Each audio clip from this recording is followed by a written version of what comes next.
Om Swastiastu.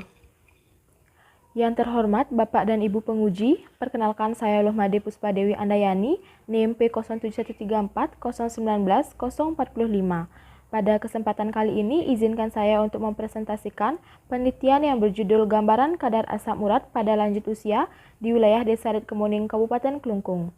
Adapun pembahasan yang akan dibahas pada presentasi kali ini, yang pertama ada pendahuluan, kemudian tinjauan pustaka, kerangka konsep, metode penelitian, hasil penelitian dan pembahasan, serta yang terakhir adalah simpulan dan juga saran.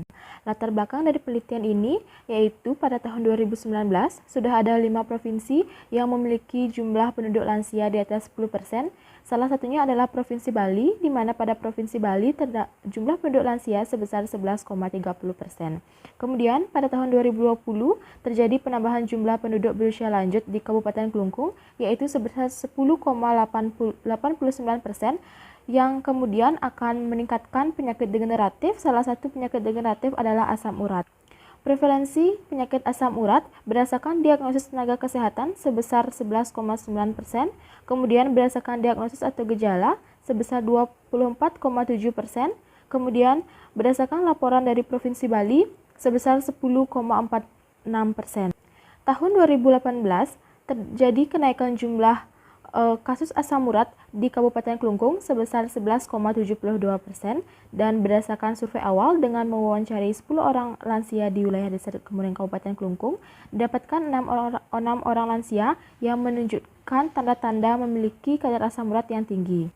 Selanjutnya ada rumusan masalah pada penelitian ini, yaitu bagaimanakah gambaran kadar asam urat pada lanjut usia di wilayah Desa Ritkemuning Kabupaten Klungkung. Kemudian tujuan dari penelitian ini dibagi menjadi dua, yaitu tujuan khusus dan juga tujuan umum. Dan manfaat penelitian juga dibagi menjadi dua, yaitu manfaat teoritis dan juga manfaat praktis. Bab kedua yang dibahas adalah tinjauan pustaka, di mana pada tinjauan pustaka ini berisi teori-teori yang meliputi asam urat, kemudian membahas mengenai penyakit asam urat atau gout arthritis, kemudian ada faktor resiko peningkatan kadar asam urat, lanjut usia atau lansia, serta membahas juga mengenai asam urat pada lanjut usia dan metode pemeriksaan asam urat. Bab ketiga pada penelitian ini membahas mengenai kerangka konsep, di mana pada penelitian ini kerangka konsepnya yaitu terdapat beberapa faktor yang mempengaruhi kadar asam urat, di mana faktor usia, jenis kelamin, asupan purin, dan juga minuman beralkohol akan diteliti, di mana faktor tersebut akan mempengaruhi kadar asam urat menjadi normal dan juga tinggi. Poin selanjutnya dari bab 3 ini adalah variabel penelitian. Pada penelitian ini yaitu kadar asam urat pada lansia di wilayah Desa Ritkemuning Kabupaten Klungkung.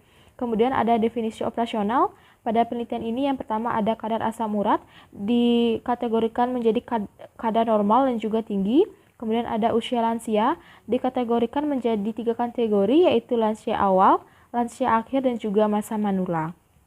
Kemudian ada jenis kelamin, dikategorikan menjadi perempuan dan juga laki-laki. Kemudian ada kebiasaan konsumsi makanan tinggi purin, dikategorikan menjadi 3 kategori, dan juga kebiasaan konsumsi minuman beralkohol dibagi menjadi 3 kategori. Bab yang keempat membahas mengenai metode penelitian. Pada metode penelitian ada beberapa poin yang akan dibahas. Yang pertama ada jenis penelitian. Pada penelitian ini digunakan penelitian kuantitatif deskriptif. Kemudian poin yang kedua yaitu ada alur penelitian. Pada penelitian ini diawali dengan mengurus surat izin penelitian, lalu melakukan pengambilan data primer dengan cara mendatangi rumah responden satu persatu, kemudian dilakukan pemeriksaan kadar asam urat dan juga mengumpulkan data-data dari lansia, lalu dilanjutkan dengan pengolahan data primer dan juga analisis data primer, dan yang terakhir yaitu membuat laporan data hasil pemeriksaan. Selanjutnya yaitu tempat dan juga waktu penelitian.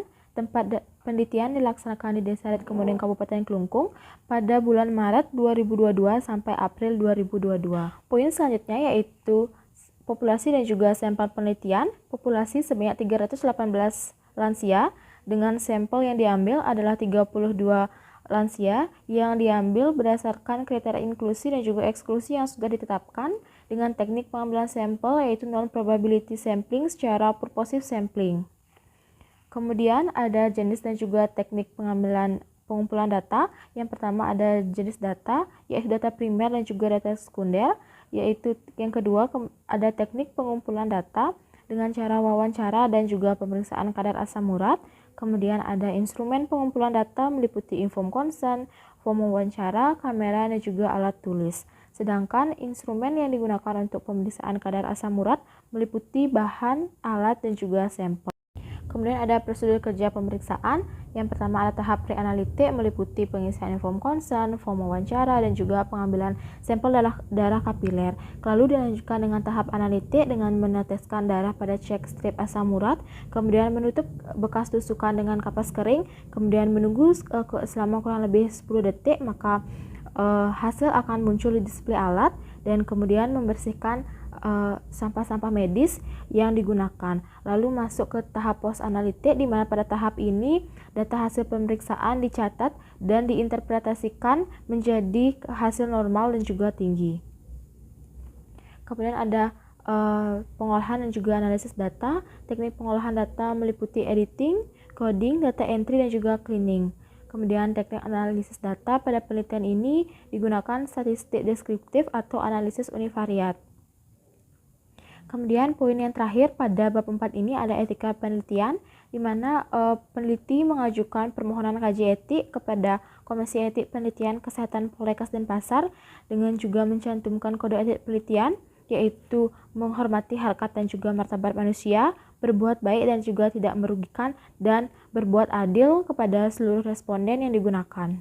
Bab selanjutnya yaitu bab 5, di mana pada bab 5 ini membahas mengenai hasil penelitian dan juga pembahasan. Pada hasil penelitian dibahas 4 poin. Yang pertama ada gambaran umum lokasi penelitian.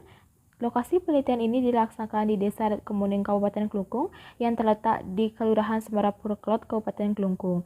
Dan berdasarkan data pada Maret 2022, total penduduk yang berada di wilayah Kemuning KJ sebanyak 915 jiwa, dan pada Kemuning Kelot sebanyak 1.405 jiwa.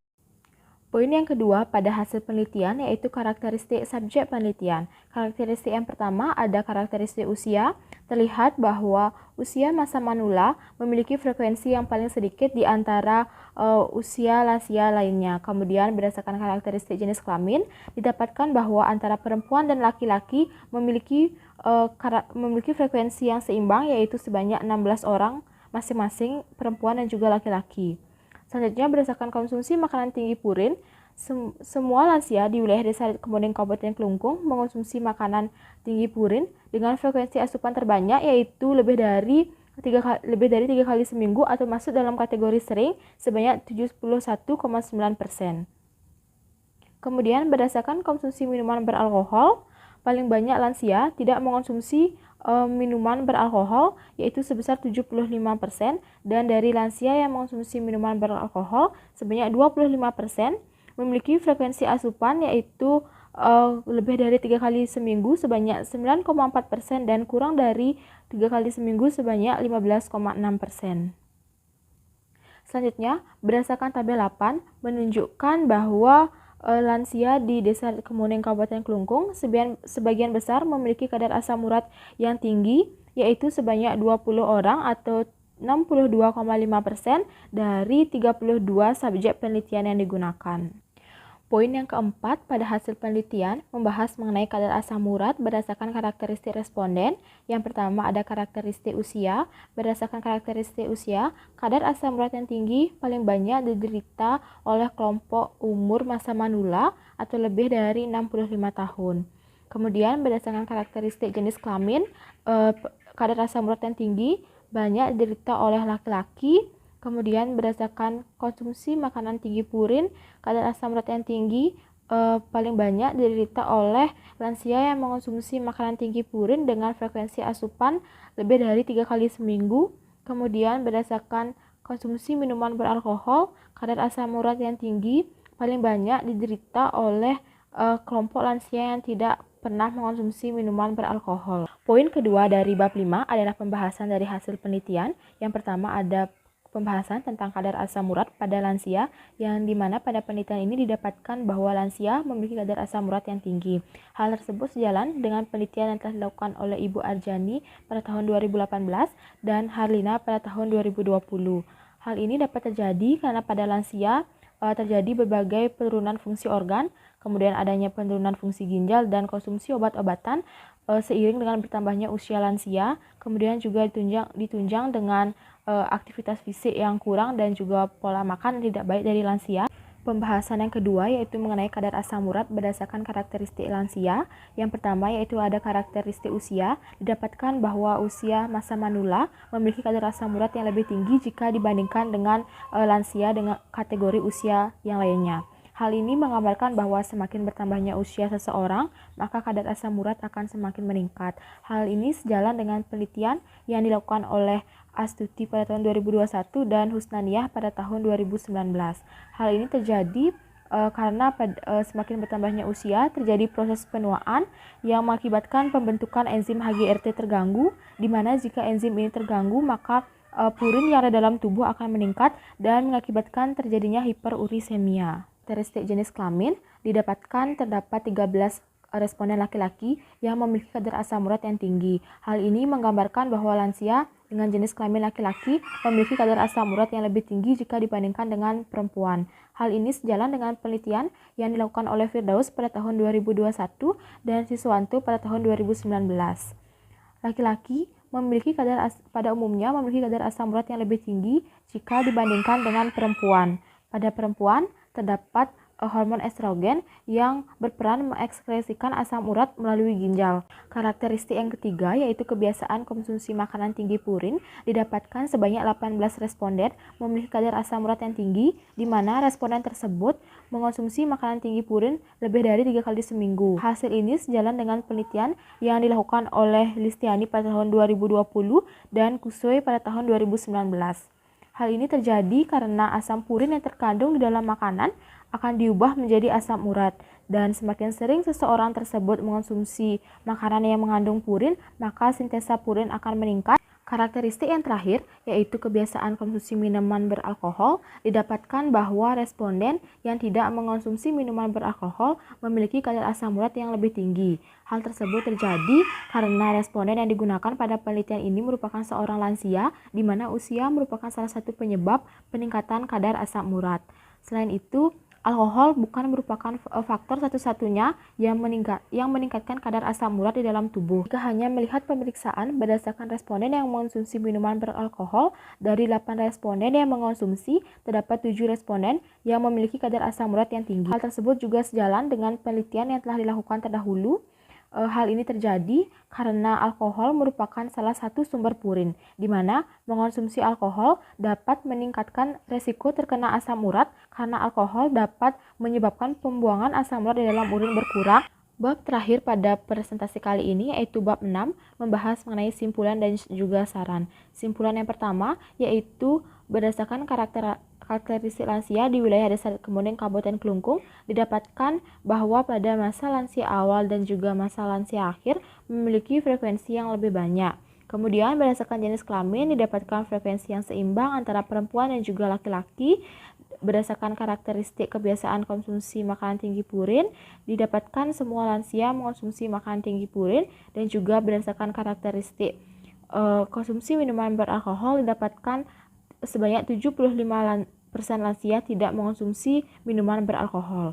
Kemudian simpulan yang kedua yaitu berdasarkan hasil pemeriksaan didapatkan 37,5% lansia memiliki kadar asam urat yang normal dan sebanyak 62,5% memiliki kadar asam urat yang tinggi. Dan kadar asam urat yang tinggi didapatkan terbanyak yaitu pada masa manula, kemudian responden lansia laki-laki, dan responden yang mengonsumsi makanan tinggi purin dengan frekuensi lebih dari 3 kali seminggu, dan responden yang tidak mengonsumsi minuman beralkohol.